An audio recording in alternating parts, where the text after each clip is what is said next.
Hello everyone, hope you all are doing fine. Today we have David who will help us improve our English language skills. Who's David, you may ask? Well, he is the main character in the short story which we are going to read today. The story is called Paths We Didn't Take, and we're going to learn a combination of English language skills. This video has three parts or segments, all of which are connected to each other. In the first segment, we'll focus on listening for the main idea. Here, you will listen to me reading the whole story at natural pace. You're supposed to extract the gist of the story and answer one question. Next, the second segment will focus on reading for details, vocabulary, and grammar. This is where we read the same story in small chunks. After each paragraph, we analyze high-level vocabulary, idioms, phrasal verbs, and grammar. You also have a chance to connect with the story by reflecting on some questions. This helps you relate your personal experiences to the situations in the story. The third and final segment is where we do speaking practice. We take the conversation dialogue related to the story and we do a role play. We take turns playing different roles, which helps us improve our speaking fluency and confidence. One more thing. Lesson notes for this video will be available in PDF format to download for free. So please watch the whole video and let's have a rocking lesson together. Are you ready?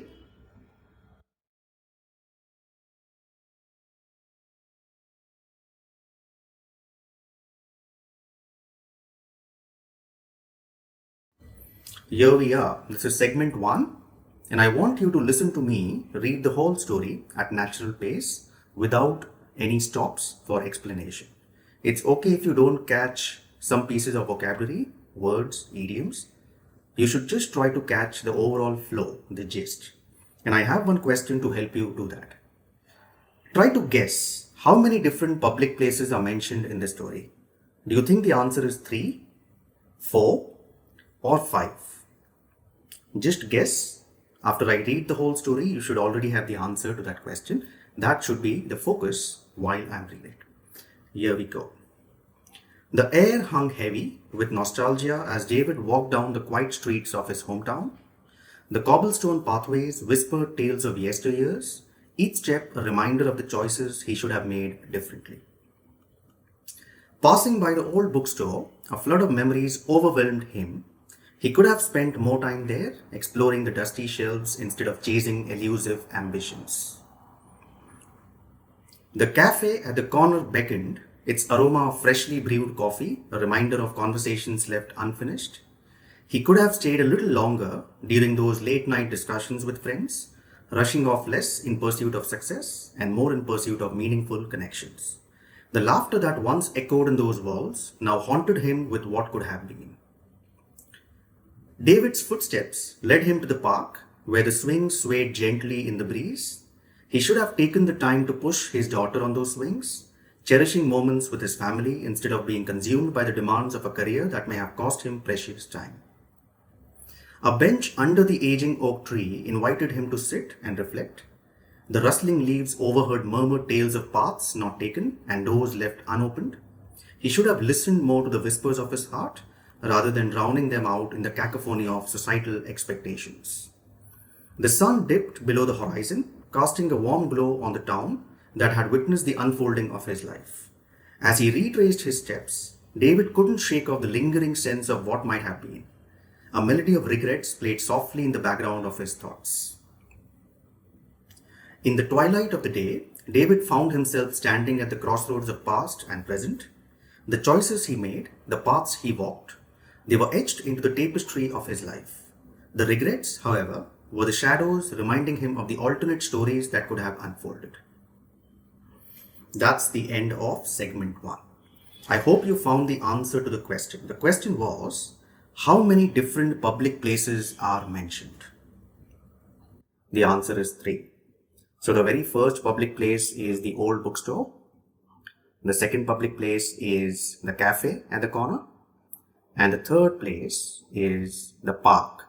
Inside the park, you have the swings and a bench under the aging oak tree.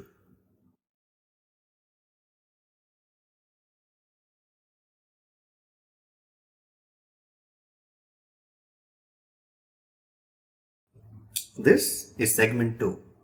In this segment, we are going to read the same story, but we are going to do it in a much more broken down fashion. We will focus on each paragraph and the vocabulary and grammatical structures in that paragraph. We will know what those structures are, what the vocabulary is, and then we will also try to reflect on some of the questions to be able to connect with the situations in the story. Okay, so here we go. This is paragraph 1. The air hung heavy with nostalgia as David walked down the quiet streets of his hometown. The cobblestone pathways whispered tales of yesteryears, each step a reminder of the choices he should have made differently. Okay, so what vocabulary are we going to focus on in this paragraph? The first word is nostalgia. Say it after me. Nostalgia. The stress is on the second sound. Nostalgia. It's a noun. If we turn it into an adjective, that becomes nostalgic. Nostalgic. Nostalgia. Okay, we'll know what the meaning of that word is in a while. Cobblestone is something that is used to describe the design of roads, pathways, or even sometimes houses. Okay, it's a kind of design, and I think that will be explained better with a visual rather than a verbal explanation. So you will see an image somewhere on the screen which represents a cobblestone design, right? Tales of yesteryears. Tales meaning stories or reminders. Yesteryear means distant past, not recent past, distant past. Okay, so we're talking about something which is long time ago. Okay, together the combined meaning is reminders from the past or traces of the past, right? And there's an interesting grammatical structure, and that is should have plus past participle. We have the subject, he, she, I, they, in this case David, should have made different choices. So we have should, which is a modal verb, should have, plus past participle of the verb to make. In this case, that past participle is made, should have made. Okay. So we're going to look at all of this, and then we will move to some of the questions which will help us connect with the story. What do you mean by nostalgia?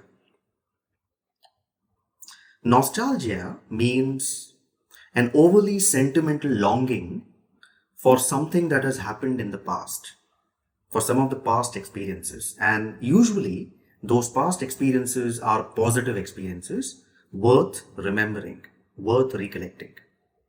So, nostalgia is that overly sentimental feeling where you miss some good things that happened in the past. Is that clear? Okay. So that's the meaning. Let us write that down.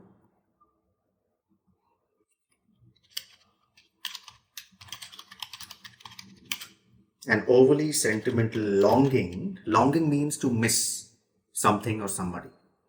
Overly sentimental longing for past experiences. Okay?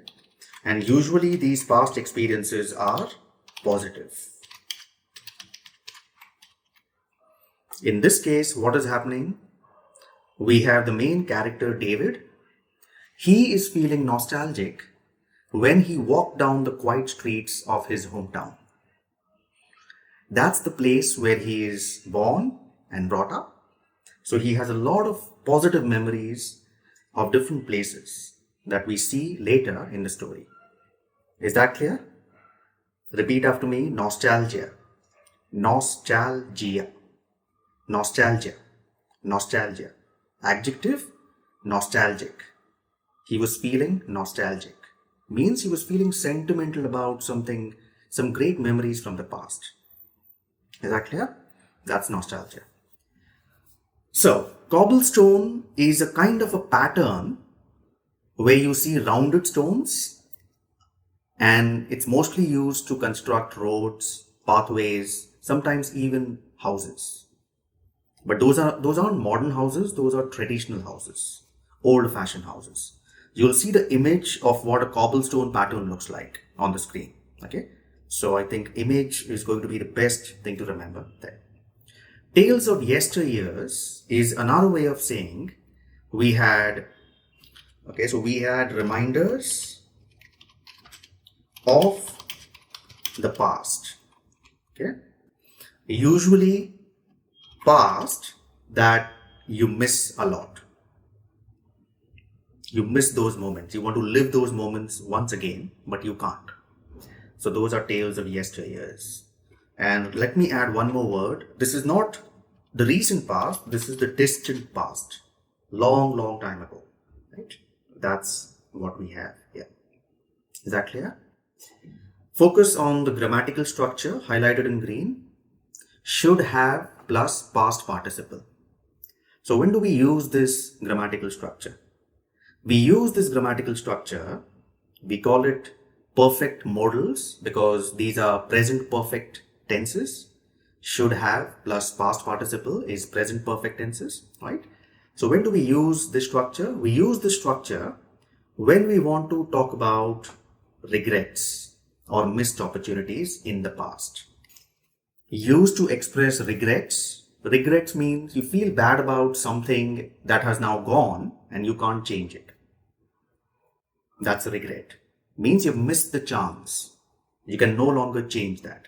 You have to live with the effects or the consequences of whatever choice or decision you made.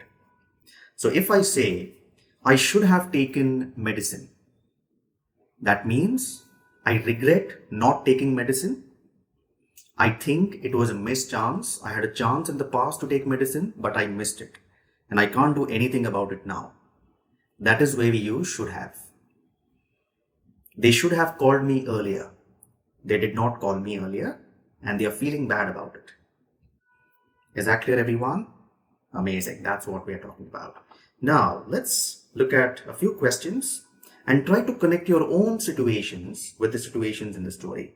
Personalizing really, really helps. Remember, vocabulary, grammar for a long time. Question number 1. Have you ever walked down familiar streets and felt a flood of memories from the past? A flood of memories means too many memories, good and bad. Number 2. What scents or sights trigger nostalgic feelings for you? Scents is something that you smell, sense of smell, a fragrance. Sights is something that you see.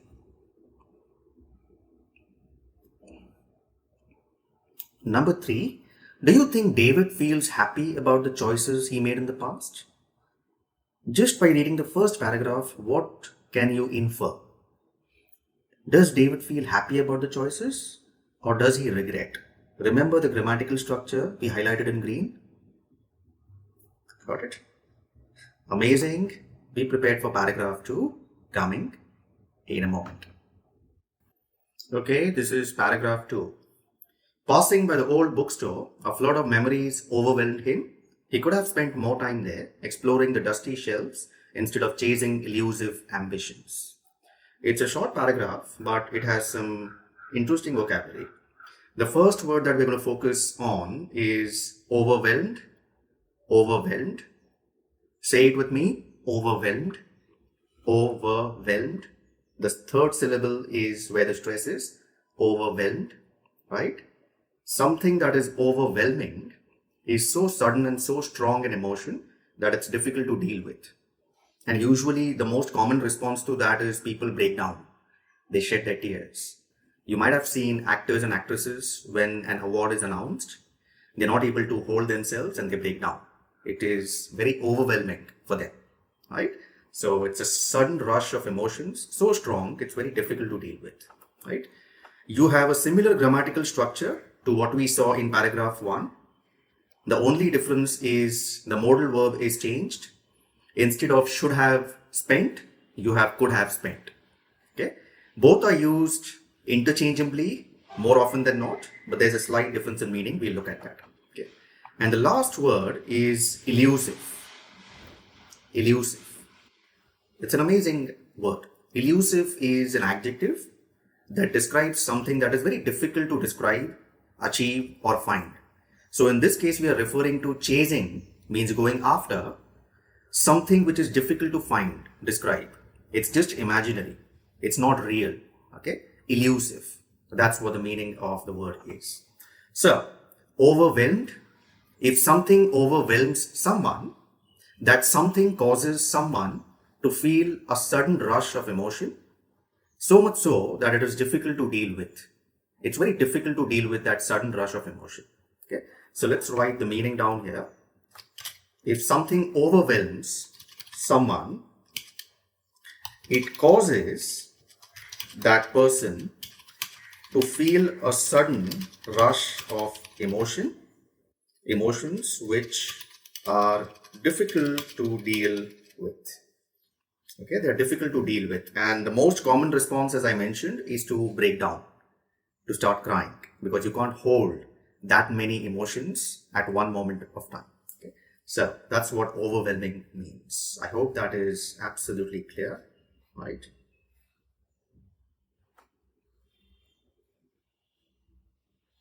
There we go. Could have spent has the same meaning as should have spent, but it can also be used to just talk about any possibility in the past. And like should have spent, it can be used to talk about regrets, missed chances, missed opportunities, and so on, right? So, we will look at the grammatical structures in a little more detail, but this kind of gives you the overall idea or the function of that grammatical structure. Elusive. Elusive. What is elusive? Now, elusive means something that is difficult. It's difficult to find, describe, or achieve. Is that clear? So here we're talking about ambitions which can't be described exactly. It is something which is an abstract concept. We chase ambitions, but we never know what we're going to find. We're not able to exactly describe it or achieve it. Right? In this case, David is expressing regret of not having spent more time reading books, gaining knowledge. Rather, he spent a lot of time chasing ambitions, success, and so on and so forth.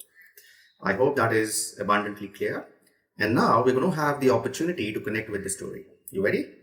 Can you recall a place from your past that holds significant memories? Example, a bookstore in the story holds significant memories for David.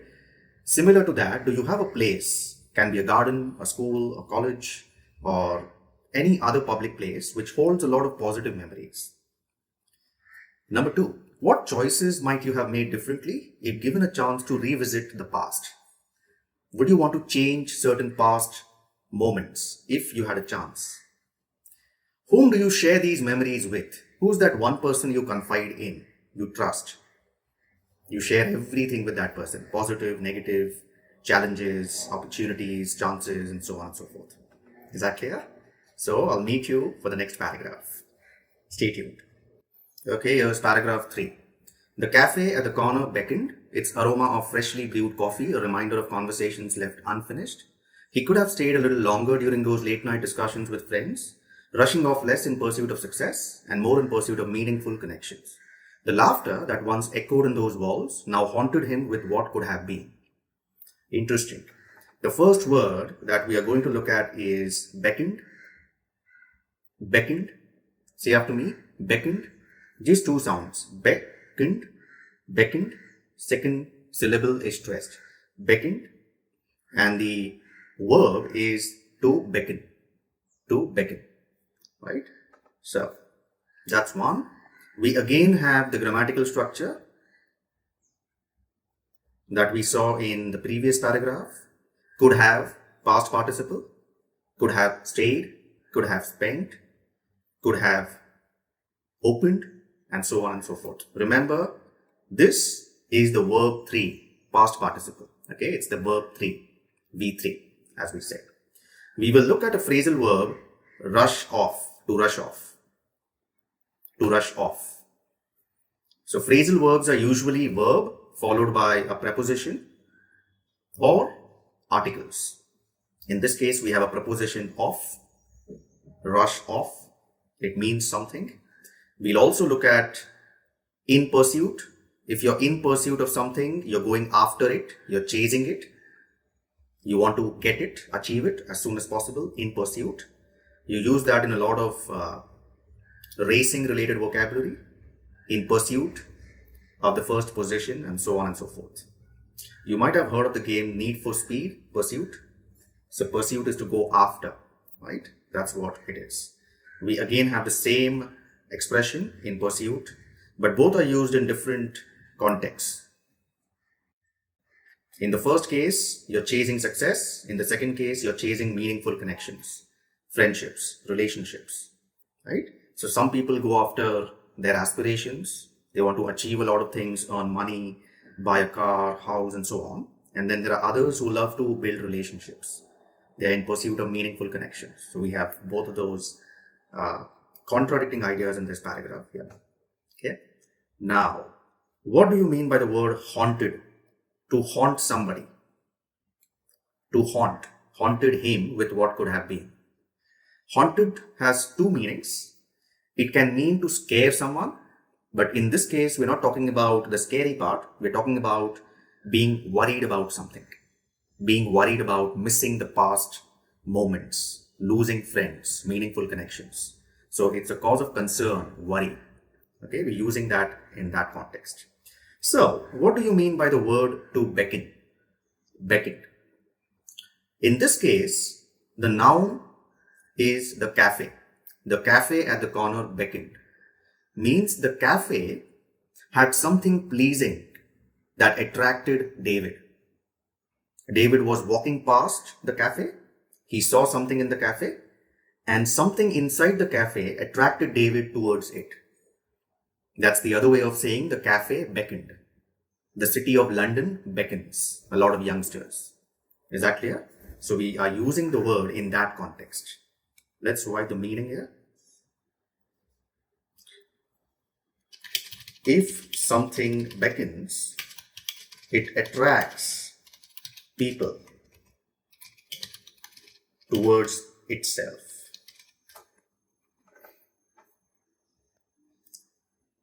Is that clear? So in this case, that something is the cafe which is attracting David. Okay, that's what this is. Conversations left unfinished.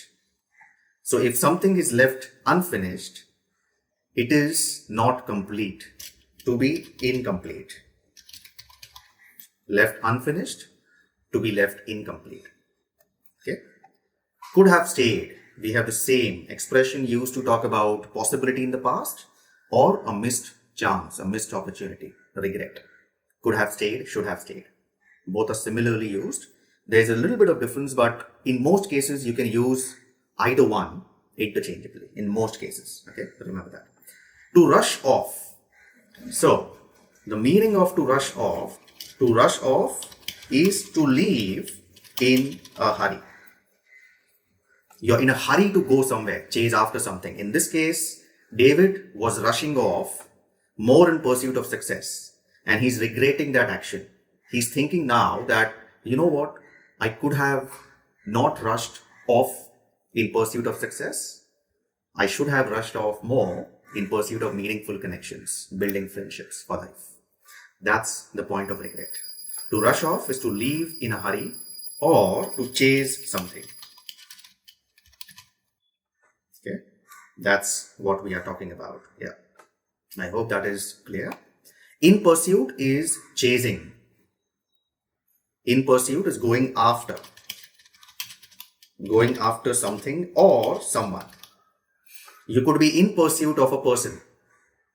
Haunted, in this case, haunted is nothing but to worry or to be concerned about.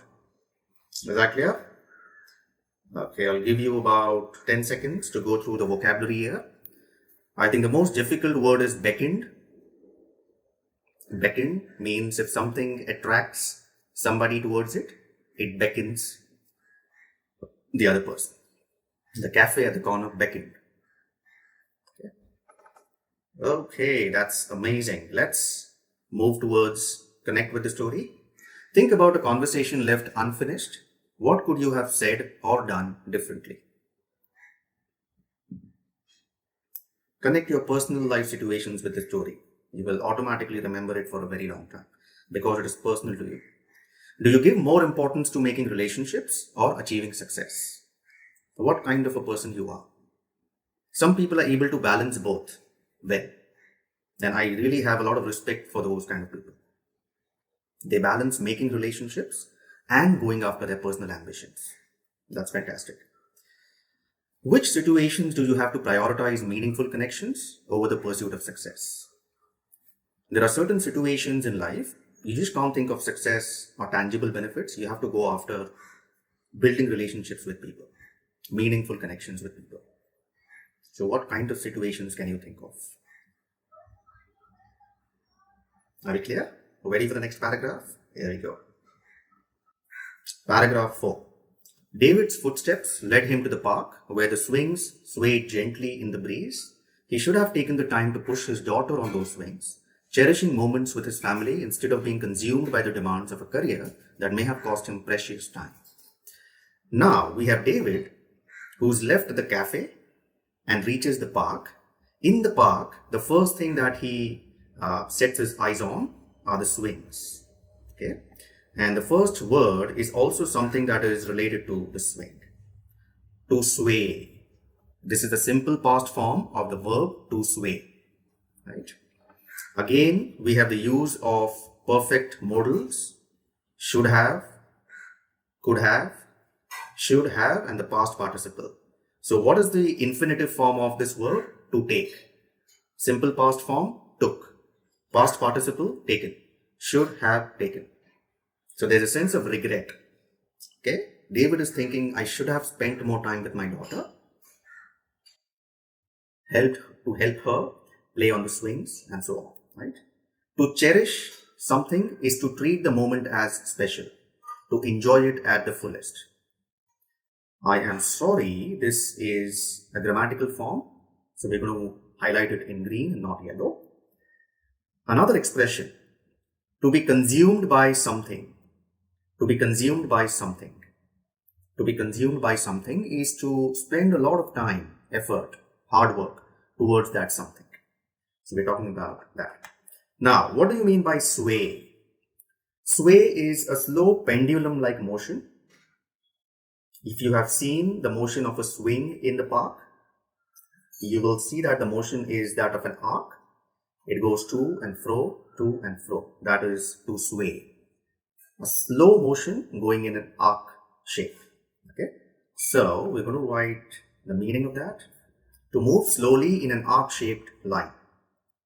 Should have taken, we already know the meaning of that, and we will consolidate all of the grammatical structures towards the end of this round. Cherish. To cherish something. So we have the present participle form. Ing is the present participle, cherishing. And the syllable stress is on the first syllable. Cherish. Okay, cherish, cherish, cherish. So, to cherish something is to treat it with special consideration or enjoy it to the fullest. I'll give you an example. Let us say that you're a big fan of Hollywood movies and you get a chance to go to the Oscars, which are the biggest awards in the movie industry, Oscars. When you go there, you'll cherish every moment because you know it's not going to happen every day, and you lay special value. Okay, it's invaluable for you.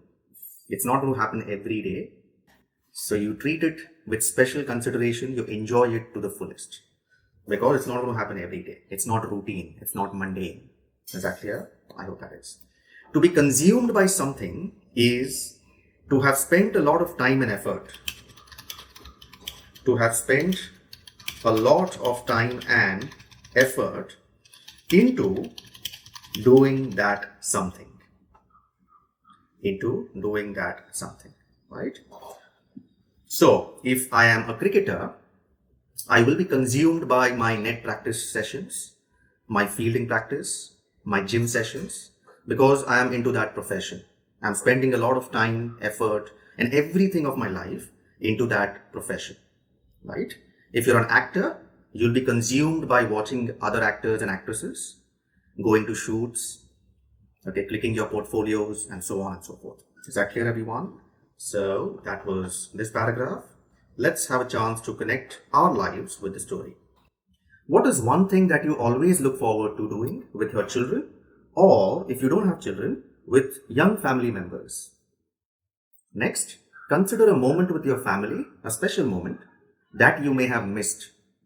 What could you have done differently? You might be going after success and missed out on somebody's anniversary, wedding, engagement. Last, how do you balance career demands with spending quality time with loved ones? How do you balance one and the other?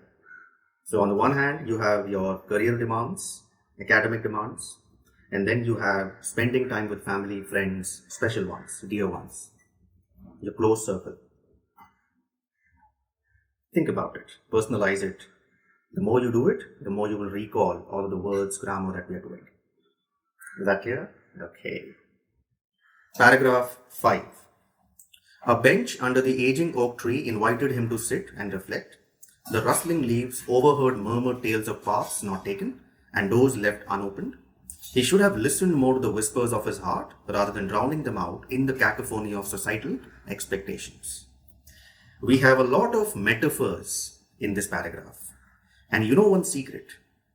All of the advanced speakers of English, they use metaphors and similes a lot. Because metaphors and similes allow you to compare something to something which is abstract and relatable. Right? A lot of idioms are metaphorical in nature. Okay, so when I say I burnt my pocket, I've not literally had fire inside my pocket. It's a metaphorical way of saying I've lost a lot of money without getting much value for it. Okay, so we look at a lot of metaphors in this. First of all, we are going to look at two metaphors in the same sentence, and both of them have the same metaphorical meaning. Paths not taken, doors left unopened. So do we have real roads which David is not taking? No. We don't have real roads or highways or pathways. In this paragraph, paths not taken means choices which were not made in the past, decisions that were not taken in the past. Doors left unopened, do we have real doors? No. Doors is a metaphorical way of saying chances, opportunities, left unexplored. Opportunities which have been missed or which were missed in the past. And there's nothing that we can do about it right now. Is that clear? Right? Okay. We also have an interesting verb, murmur. Okay. To murmur means to talk very softly. You know what? My name is Ankit. That's murmuring. It's lower than what you would normally speak at in volume. Okay, so murmur tales means whispers, murmurings, so on, right? Okay, we have another metaphor, whispers of David's heart. Does heart really whisper? No. So what do you mean by this? Your inner voice, your gut feeling. There are times in life when you see something happening and you get an inner voice saying, you know what, that is wrong. I shouldn't go into that. I shouldn't get in touch with that person. That person is trouble. That is your heart whispering. Okay, that's your inner voice, your gut feeling, such. Now, there's an interesting phrasal verb, to drown something out. To drown something out means to overpower it. If I have a voice at level 1 decibel and somebody else is speaking at 25 decibels, that somebody else can drown me out because his voice is powerful, is louder than what I can speak it. So he is drowning me out because he's speaking louder, or he's amplifying his voice using a microphone as such. In this case, we are talking about feelings being drowned out by other feelings or other expectations. Okay? Cacophony. Cacophony refers to some unpleasant mix of sounds. So when you're in a city and when you're in an area like a downtown area, you'll have a lot of traffic and you'll hear a cacophony of car horns, okay, and other voices, and it's not a pleasant mix. The opposite of cacophony would be symphony. Symphony is something pleasing. Again, it's a combination of a lot of sounds, musical instruments, but it sounds harmonic. Cacophony, a mix of sounds that don't sound harmonic. They are not pleasing to the ear. So that's cacophony. Societal expectations, expectations that society has from individuals. In this case, David. So David feels like his gut feeling was drowned out by expectations the society had from him. Is that clear, everyone? That's what we are talking about. So murmurings is nothing but whispers, talking softly, right, to somebody. Paths not taken. In this case, metaphorically, it means chances that were missed.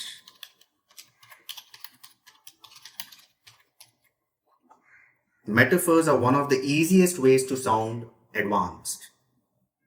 Is that clear? So when you're extremely happy, compare the two individuals. Individual A mentions, I'm extremely happy. Individual B mentions, I'm on cloud 9. Is individual B really on a cloud? No. But that is a metaphorical way of saying, I'm extremely happy. I'm feeling on the top of the world, right? That's metaphorical. Doors left unopened, again, means the same. So both of these have the same meaning as such. Both are referring to chances, opportunities that we didn't take, and we are feeling bad about it, metaphorically speaking, right? So there's no confusion. By the way, we can download the PDF with its annotations by clicking the link in the description, completely free. No form to fill, nothing to register. It's just knowledge for free. Share it and just expand your own knowledge as well. Whispers of his heart. Whispers of one's heart is your inner voice. Or we also call it gut feeling. You always get a feeling from inside if something's wrong, something's trouble. Drowning them out, overpowering something. If you drown something out, you are overpowering it. Right? Cacophony is a combination of unpleasant sounds. A combination of several sounds that sound unpleasant. I hope I'm not confusing anyone here, right? When you go to factories or manufacturing plants, you hear a lot of machines operating, the vehicles are offloading or onloading certain goods. That's a cacophony because mostly they don't sound pleasant. Okay? A combination of several sounds or voices that are unpleasant to the ear. Okay. Can you think of an idiom which means the opposite of cacophony? Oh, that's music to my ears. Means that's extremely good news. I'm happy to hear it. Music to my ears, right? Cacophony, opposite, symphony. Sim means harmony. Something, a combination that sounds really good, really harmonic. Cacophony, unpleasant. You don't like it. It starts irritating you after a point of time, right? That's that. Right. So we have a chance to connect with the story. I hope you will do it along with me. Have you ever drowned out your inner voice due to expectations from the society? Second, can you think of a moment when you should have listened more to your gut feeling? What kind of situations in your life leave no room for inner voice? So, if you're in a senior position working for a company, most of the times you will make decisions logically and not emotionally. That's one example. What other situations there is no room to take decisions just by your gut feeling? You have to look at the data, statistics. Okay. That's it. We'll look at the next paragraph shortly. Stay tuned. That's paragraph 6. The sun dipped below the horizon. casting a warm glow on the town that had witnessed the unfolding of his life. As he retraced his steps, David couldn't shake off the lingering sense of what might have been. A melody of regrets played softly in the background of his thoughts. Interesting. Not a very long paragraph, but good vocabulary. First of all, what do we mean by unfolding of something? Unfolding of his life, unfolding of the movie, unfolding of the episode, right? As he retraced, okay, to retrace something is to go in reverse. When you walk from A to B, if you retrace, you're then taking a reverse from B to A. Is that clear? Yes. David couldn't shake off. What do you mean by to shake off something? To shake off. Interesting phrasal verb. To shake off something. Okay. A melody of regrets played softly. Okay. This is another metaphor. A melody of regrets played softly. That's another metaphorical way of saying something. What is that something? Right. What do you mean by unfolding? Unfolding of something. Unfolding of something is slowly developing piece by piece. Right? Unfolding. So imagine a piece of paper and you folded it 10 or 20 times. When you unfold each piece of fold, you start getting the picture. So the picture becomes clear to you. Similarly, this whole town had seen David's unfolding or David's life unfold piece by piece. In this case, the town is given the personal characteristic of a human being. In the literal sense, a city or a town can't really witness something. But in a story, you can give it human qualities. Okay? In this case, the town has seen the unfolding of David's life. David's life, piece by piece, fold after fold. Okay? So unfolding of something is the piece by piece discovery of something. That's what it means. Let's write that down.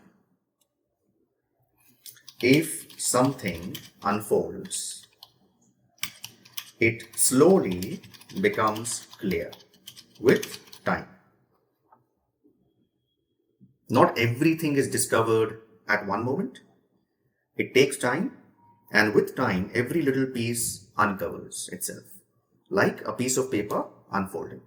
Right? One fold, you will get a blurry picture. 4 folds, you'll get a clearer picture. And then when everything is unfolded, you have a complete picture in front of you. Okay, so it's a metaphorical way of saying life became clear slowly with time. Okay. Retraced is going in reverse.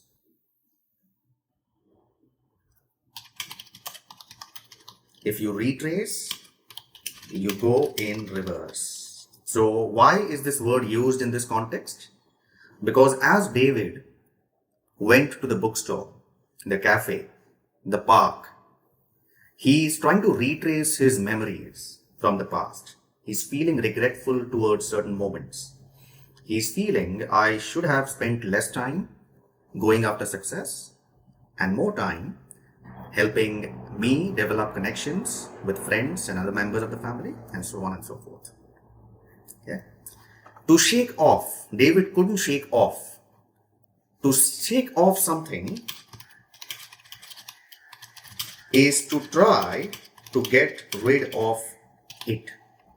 When you try to get rid of something quickly, you're trying to shake off that thing. In this case, David couldn't shake off, couldn't get rid of the lingering sense of some of the past regrets. Okay, so the regrets will always stay with him like shadows. That's what it means. A melody of regrets, again, it means the same. In this case, what we have is antithesis. Okay? Regrets will never be melodic, but the author has put it in a melodic form to just draw that contrast out, to make it more interesting. Okay? Regrets will always be with a lot of sadness, worry, anxiety, missed opportunities. And melody is pleasing to the ear.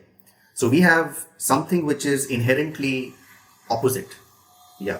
Okay. And that accentuates the feeling that the author wants to convey. So a melody of regrets is not really a melody, but the authors put it that way to accentuate it, to make it stand out as such. Is that clear? So that is an example of what we call antithesis. Right. Interesting. Let's connect with the story. When you look back to your own life, what choices do you feel have shaped your life? Second, how do you feel with the echoes of regrets that might linger in your own life? So how do you feel when you get those regrets? To linger is to stay with you. You want to shake it off, but you can't. I hope that's clear. Yeah? We'll move to the last paragraph in a while. And here we are. This is the last paragraph of the story. In the twilight of the day, David found himself standing at the crossroads of the past and the present. The choices he made, the paths he walked, they were etched into the tapestry of his life. The regrets, however, were the shadows reminding him of the alternate stories that could have unfolded. Right. The first word is twilight. And you know what? This is homework for you. I want all of you to look at the meaning of twilight. Just search your favorite dictionaries, no problem, and tell it to me in the comments. What's the meaning of twilight? Okay. Standing at the crossroads of past and present. When you're standing at the crossroads, you're basically standing in the middle of X and Y. In this case, X is past and Y is present. So between your past choices and your present time, you're standing in between those choices. Obviously, this is not literal, it is metaphorical. Okay, it's metaphorical. Try to visualize yourself standing between the past and the present. Right? The choices he made, the paths he walked, etched into. If something is etched into something else, it becomes a permanent part of that something else. So even if you want, you can't undo it. You can't change it. Unlike some of the software programs that we use, if you make a mistake, you can undo, Control Z, and then change it. You can't do that when we're talking about our life events, especially past events. Right? So, what do you mean by tapestry? Tapestry. Tapestry comes from the textile industry. This is a word derived from the textile industry. And it's a kind of a very intricate, complex design where one picture on top of another picture to develop that highly intricate sort of pattern. Okay, so tapestry, in other words, is something complex or a combination of patterns which are complex. They are not simple to look at. When you look at it, you mean, oh wow, what a detailed work of pattern design. That's tapestry, right? We already know why regrets are going to be like shadows in the previous paragraph, because they linger. They come with you wherever you go, metaphorically, of course, right? And we have the same structure used, could have, should have. Talking about regret. Okay, the stories that could have unfolded if David had made different choices. So David is feeling regretful about something. Okay, I already told you I'm not going to give you the meaning of twilight. I want you to search your favorite dictionary and let me know in the comments what's the meaning of twilight. Standing at the crossroads is you're standing between. Okay, you find yourself, to find oneself in the middle of something, in the middle of, let's say, X and Y, to be at the crossroads. And metaphorically speaking, when you're at the crossroads, you are usually in a confused state of mind.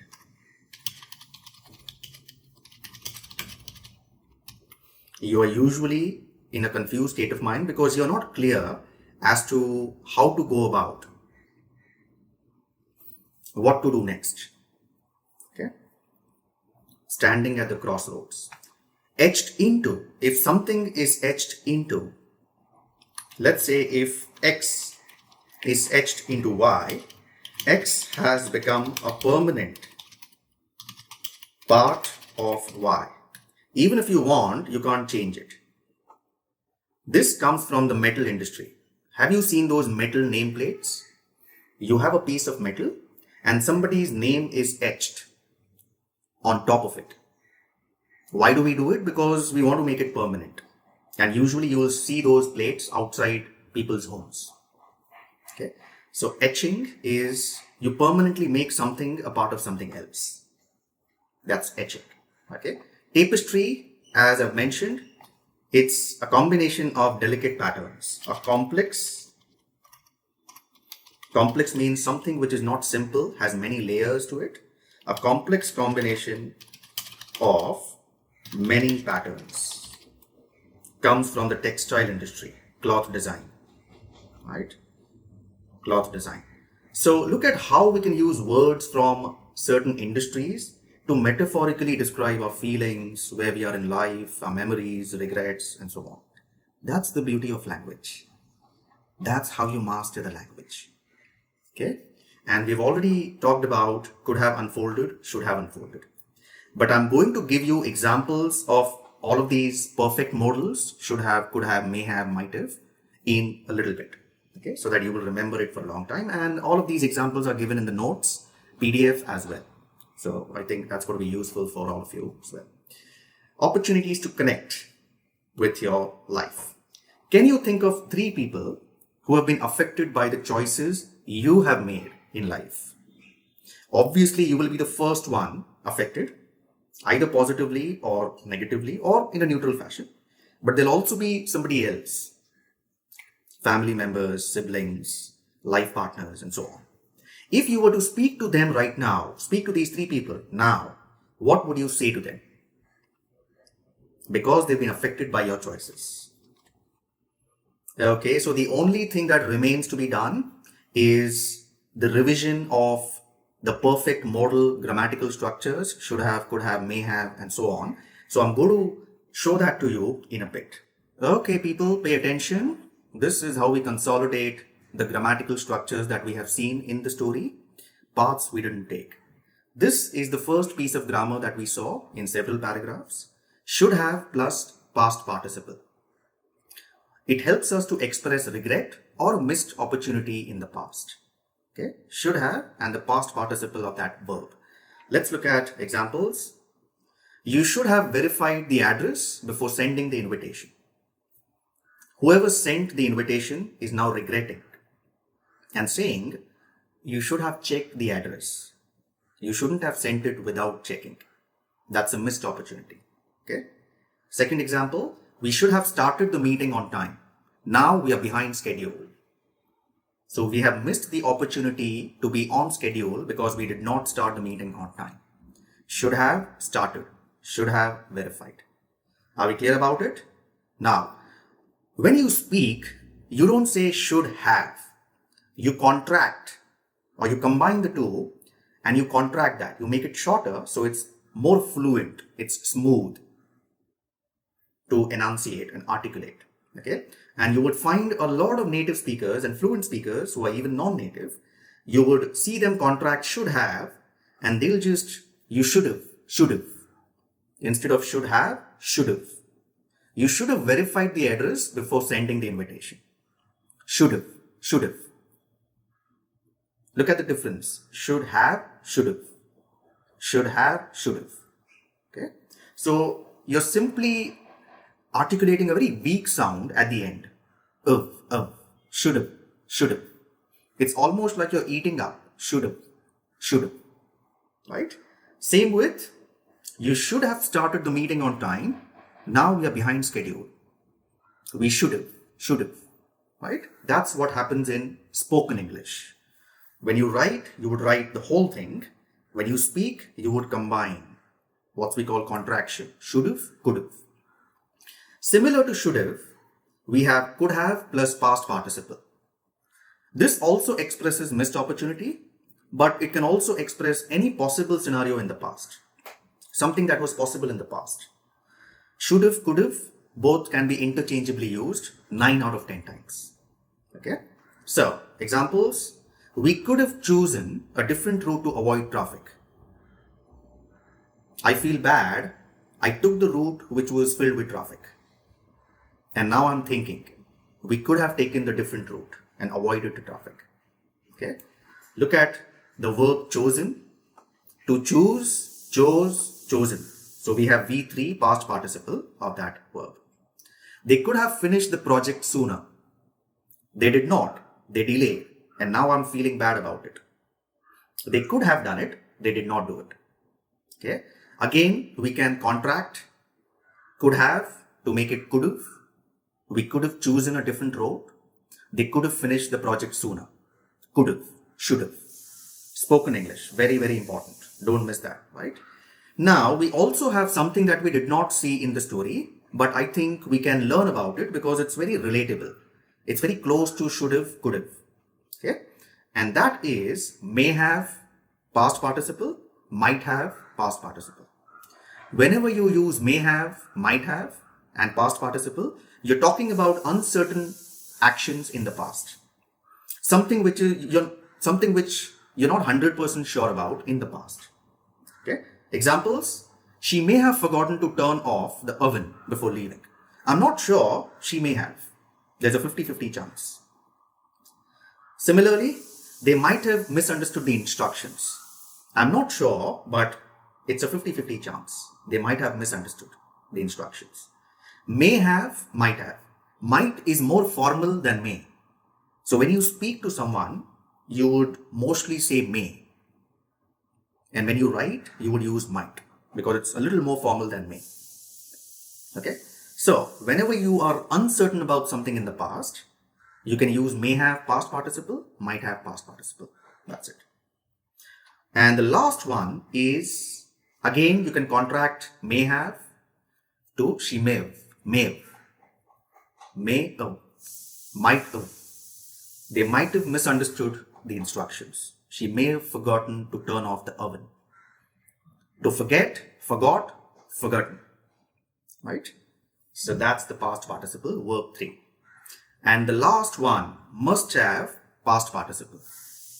This expresses a high degree of probability or a logical conclusion about some observations in the past. So if you remember something from the past and you want to draw a logical conclusion, you would use must have, past participle. It is showing high degree of probability, not 50-50, 85-15 or 90-10, something on those lines. Example: he must have replaced his keys because the person cannot find it on the kitchen counter. The keys are usually on the kitchen counter. I can't see them on the kitchen counter. So I'm logically concluding he must have replaced his keys or misplaced his keys. Right? Second, she must have left early because when I look at her desk is all empty. Everything is packed. Logical deduction, conclusion. Right? And again, we can contract must have misplaced his keys, must have left early. Is that clear, everyone? Remember the grammatical structures and we are good to go. Good.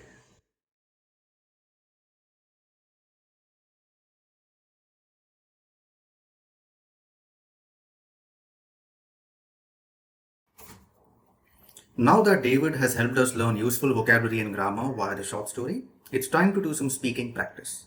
This is how the speaking practice is going to work. I have prepared a dialogue related to the short story we just read. This heartfelt dialogue takes place between David and his daughter Emma. Imagine this scene. In the living room, David sits on the sofa with a photo album in his hands. His teenage daughter Emma enters the room. All the lines will appear on the screen along with the pause marks indicating short and long pauses. There are 3 rounds to this activity. In the first round, I'm going to let you get used to the dialogue. Here you will listen to me playing both David's and Emma's role turn by turn. After that, in the second round, I'm going to play David's role and you are going to respond with Emma's role. For every line I speak, you want to respond with Emma's lines. Then in the final round, we switch roles. I play Emma, you play David. This means you're going to start and I'm going to follow you. Remember this. All of David's lines will have a yellow colored strip and Emma's lines will have a blue colored strip. Speak as if you're having a real conversation with the screen. Look at the pause marks. Every time you see a single pause, it means it's a short pause of half a second. Double slash means a longer pause of about 1 second. So I hope all of you are ready. Let's get into it. Yeah.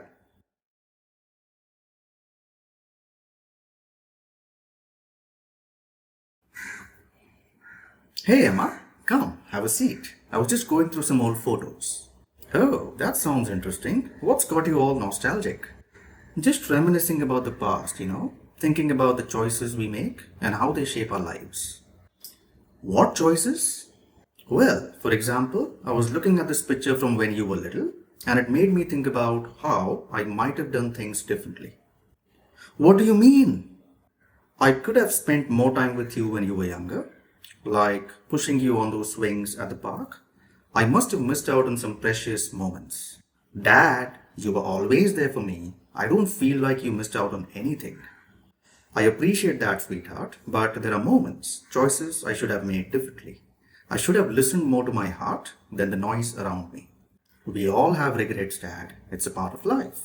True. And you might have your own regrets someday. It's important to learn from them and not let them weigh you down. Are you giving me life advice now? Just a bit of fatherly wisdom. But seriously, Em, cherish every moment. Don't let the could haves and should haves cloud your present. I get it, Dad. And hey, we can make more memories now, right? Absolutely, sweetheart. Let's make every moment count.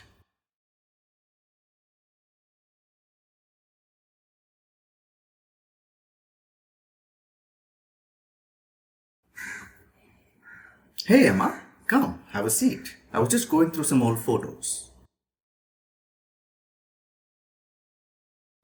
Just reminiscing about the past, thinking about the choices we make and how they shape our lives. Well, for example, I was looking at this picture from when you were little and it made me think about how I might have done things differently. I could have spent more time with you when you were younger, like pushing you on those swings at the park. I must have missed out on some precious moments.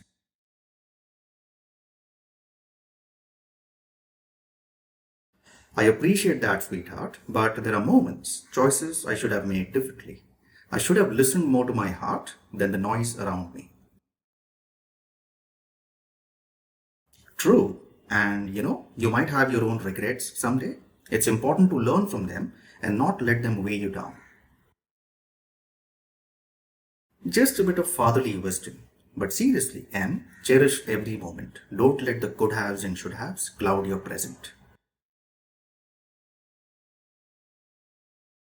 Absolutely, sweetheart. Let's make every moment count.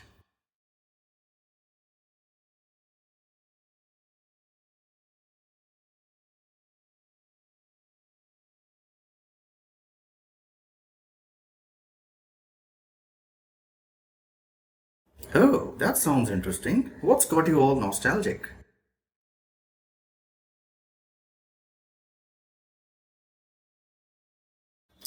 What choices?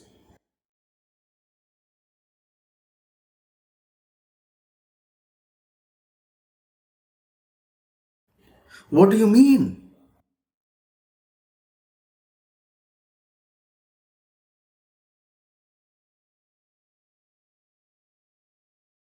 Dad, you were always there for me. I don't feel like you missed out on anything.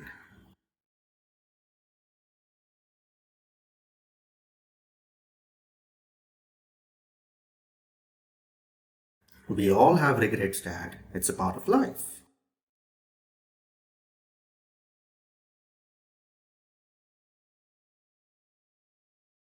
Are you giving me life advice now?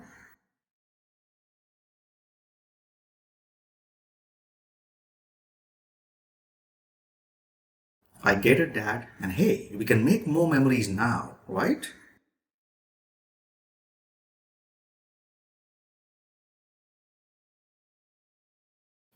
That's it for this video. Hope you enjoyed it and enhanced your English language skills in the process. I'll see you soon with a new lesson, a new story, and new things to learn. Do take care and happy learning. Bye.